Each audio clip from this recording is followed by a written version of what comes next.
સીતારામ બધાને જય દશામાં. તો સૌથી પહેલા તો ઝીણી ઓલા ત્રીજના દોરા નો ઉજવાના હોય ને એને આ બીજી ત્રીજ આવે ત્યારે દોરા ઉજવવાના. તો અમારે 2 દોરા બાકી રહ્યા હતા. એ 2 દોરાનું ઉજવણું આ ત્રીજનું કર્યું. તો એની પર કરિયાની વાર્તા સંભળાવવી ફરજિયાત છે. ઘણા કહેતા હોય કે કરિયાની વાર્તા ન સંભળાવવી પડે, કરિયાનું પાણી બાયું. અમુકને ખબર જ નથી કરિયાની વાર્તા સંભળાવવી પડે. આપણે ઓલો વિડીયો જોયો ને પછી ઘણાના મેસેજ આવ્યા હતા કે અમિતા હે ને ખાઈ લઈએ પછી પાણી ગમે ના રેડે દઈએ ને. એક બીજું એ કહેવાનું હતું કે અમુક ત્રેખડાના પાંદડા જે તોડાવે ને પીપળાના અથવા વડલાનો, તો એ પાણી ત્રેખડે જ રેડવાનું હોય કે જ્યાંથી આપણે ત્રેખડો તોડેવાય.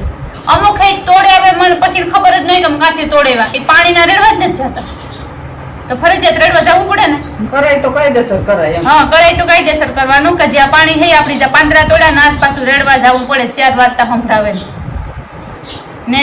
બીજું આ જે બુક નું પૂછતા હતા ને, તો આ બુક હે ને ક્યાંય મળતી ને, બહુ એટલે બહુ જૂની બુક હે. ઘણા કીધા હતા કે ફોટા મૂકજો આ ચોપડી આ વાર્તા એવું કઈ નથી જડતું. તો હે ને આને ફોટા તમારે કઈ રીતના મૂકવા, તમે કોઈ પૂછ્યાણા આવતા હોય તો આવજો, ફોટા પાડી જજો ને અથવા પ્રિન્ટ કરાવી દેજો, કારણ કે આ બુક એમ ક્યાંય મળતી ને. આ દક્ષાબેની મેં આની હિસ્ટ્રી કાઢવાની કોશિશ કરી પણ 10 પછી ઉઈ ગઈ, કઈ ન લીધી.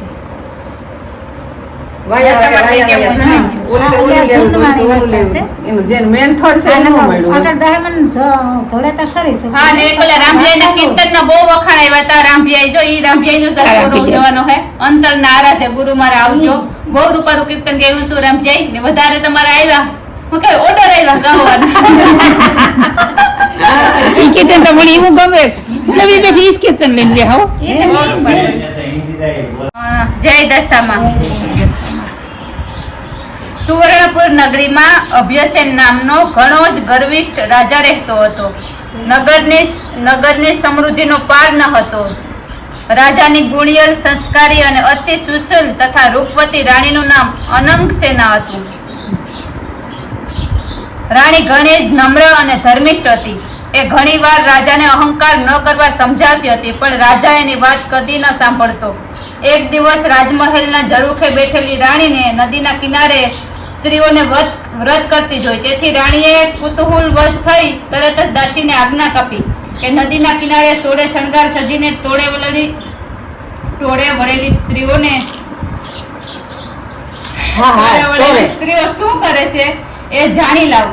દાસી દોડતી સ્ત્રીઓ પાસે ગઈ અને પૂછવા લાગી કે તમે બધા શું કરો છો? ત્યારે એક સ્ત્રીએ જવાબ આપતા કહ્યું, અમે દશામાનું વ્રત કરીએ છીએ. આ વ્રતની વિધિ એવી છે કે સૂતરના 10 તાર લેવા, 10 ગાંઠ વાળવી, ગાંઠે ગાંઠે કંકુના સાંદલા કરવા. ત્યારબાદ સ્ત્રીએ વ્રત ક્યારે કરવું, કેવી રીતે કરવું વગેરે જણાવ્યું.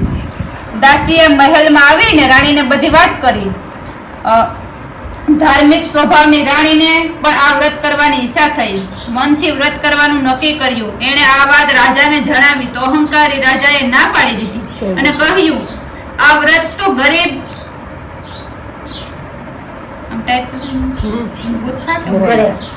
ગરીબ અને મૂર્ખા માટે છે. તારે તો ઘણી સદબુદ્ધિ છે, ધન છે, દોલત છે, નોકર ચાકર છે, બાગ બગીચા છે, રાજપાટ બધું જ છે.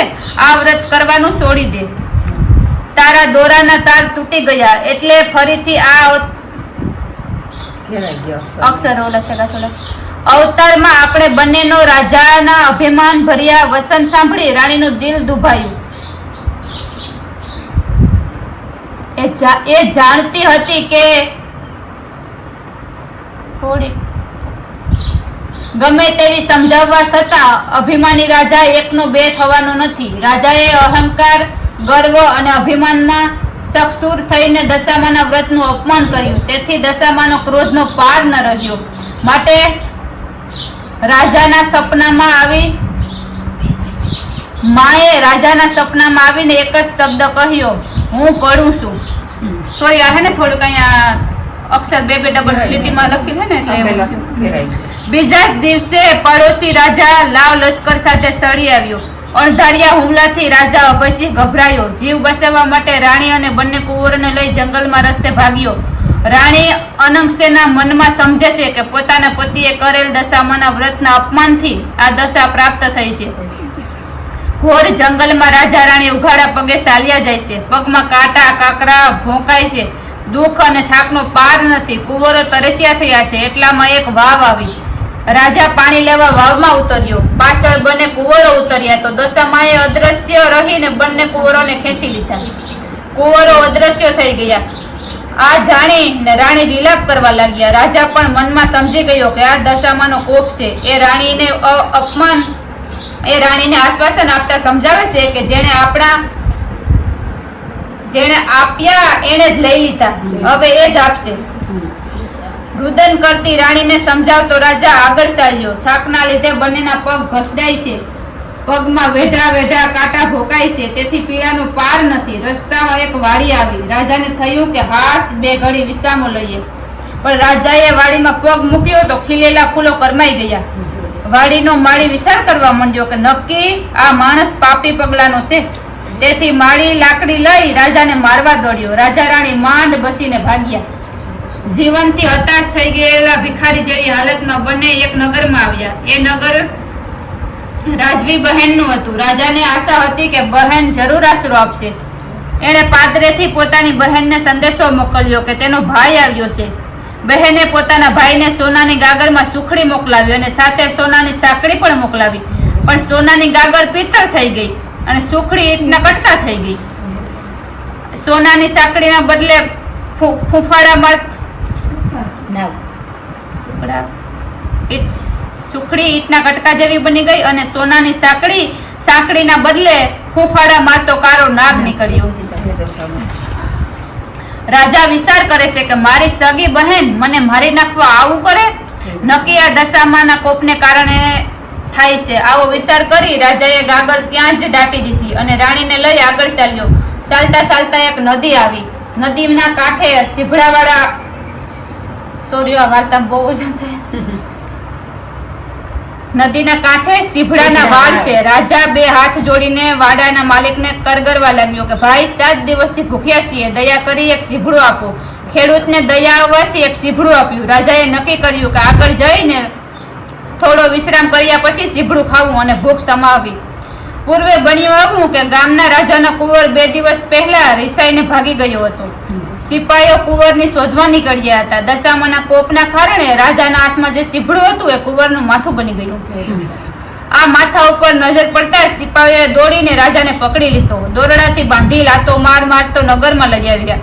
નગરમાં રાજાને બધી વાત કરી. રાજાએ પોતાના કુંવરની હત્યા કરવા અભયસેનને કાળ કોટડી હુકમ આપી બંદીખાનામાં નાખી દીધો. રાજા વગર વાકે કેદ થયો. તેથી રાણી અનંગ પર દુઃખનો પહાડ તૂટી પડ્યો. એ રોજ જંગલમાં જતી, લાકડાનો ભારો લઈ આવતી, પૈસા મળે એમાંથી પેટનો ખાડો પૂરતી. આમ દિવસો પસાર થવા લાગ્યા. શ્રાવણ મહિનો આવ્યો. અનંગ સેનાએ દશામાના વ્રતના 10 દિવસ નોકરડા ઉપવાસ કર્યા અને માની ભક્તિ કરી. રાણીને અપાર ભક્તિ જોઈ દશામાનો કોપ શમી ગયો. માએ રાણીને આશીર્વાદ આપતા કહ્યું કાલે તને તારો પતિ પાછો મળી જશે. એ જ રાત્રે દશામાએ નગરના રાજાને સ્વપ્નમાં જઈ આદેશ આપ્યો કે તે નિર્દોષ માણસને કેદ કર્યો છે. તારો કુંવર તો એના મોસાળમાં લીલા લહેર કરે છે, સવારે પાછો આવી જશે. સવાર પડતા દશામાની કૃપાથી કુંવર પાછો આવી ગયો. રાજાએ જાતે જઈને અભયસેનને બંદીખાનામાંથી મુક્ત કર્યો, માફી માંગી. એટલું જ નહીં, ખૂબ ધન પણ આવ્યું. રાજા રાણી રથમાં બેસી સુવર્ણપુર આવવા નીકળ્યા. રસ્તામાં બહેનનું નગર આવ્યું. રાજાને પેલી ગાગર યાદ આવી. પાદરે આવી ખાડો ખોડીને જોયું તો ગાગરમાં સોનાની સાંકળ અને સુખડી હતી. 2 દિવસ રોકાઈ રાજા રાણી આગળ ચાલ્યા. રસ્તામાં વાવ આવી. વાવના કાંઠે દશામાં વૃદ્ધ ડોશીના રૂપ ધારણ કરી ઊભા છે. બંને કુંવરો એમની આંગળી પકડીને ઊભા છે. રાજા રાણી તરત માતાજીને ઓળખી ગયા અને લાકડીની જેમ માના પગમાં પડ્યા. દશામાએ અસલ સ્વરૂપ આવીને દર્શન આપ્યા. કહ્યું, હે રાજા, તે અભિમાન આણીને મારા વ્રતનું અપમાન કર્યું હતું, તેથી તારા પર હું કોપાયમાન થઈ હતી, પણ હવે તારો ગર્વ ઓગળી ગયો છે. વળી તારી રાણીએ ભાવપૂર્વક મારું વ્રત કર્યું છે, તેથી હું પ્રસન્ન થઈ છું. તારું રાજ તને પાછું મળે છે. મા કરતા રાજા અભયસેન દશામાના પગમાં પડી ગયા. હે દયાળી, કળિયુગમાં તમારી કાયમી કસોટીમાંથી કોઈ પાર ઉતરી નહીં શકે, માટે આવો કોપ કદી ન કરતા.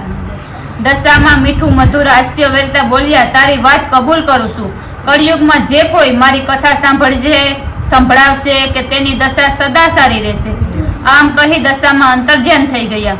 રાજા રાણી બંને કુંવરો સાથે પોતાના રાજ્યમાં આવ્યા. અભયસેનના સેનાપતિએ પાડોશી રાજાને હરાવીને રાજ પાછું મેળવ્યું હતું. રાજા રાણી આનંદપૂર્વક દિવસો પસાર કરવા લાગ્યા. હે દશામાં, જેવા રાજા રાણીના ફળિયા તેવા વ્રત કરનાર સર્વને ફળજો. બોલો દશા માતની જય, સર્વશક્તિ માતની જય. હતું કે આપણે હે શેર વાર્તા કરીએ ને તો તમે ગમે એ વાર્તા વાંચી શકો, પણ નળ રાજાની અને વનડિયા દેવની વાર્તા વાંચવી ફરજિયાત છે. એ કરી અને 2 વાર્તા તો ફરજિયાત સંભળાવવી જ પડે, બીજી 2 તમે ગમે એ કરો.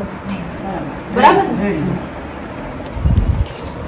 તો તમે નળ રાજાની અને વનડિયા દેવની વાર્તા તમારે કરી અને સંભળાવજો. જો તમારી પાસે બુક ન હોય ને તો અમારી વાર્તા આ ફોનમાંથી સંભળાવી દીજો.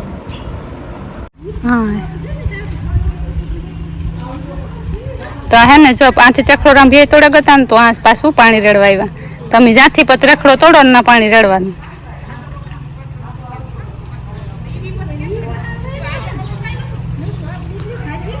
તડકો તો ત્યાં તો આંગણવાડી ભરી હતી, જોતા 15 દિવસમાં એટલી સુકાઈ ગઈ. હા, દેખા જતો તો પાણી જતું.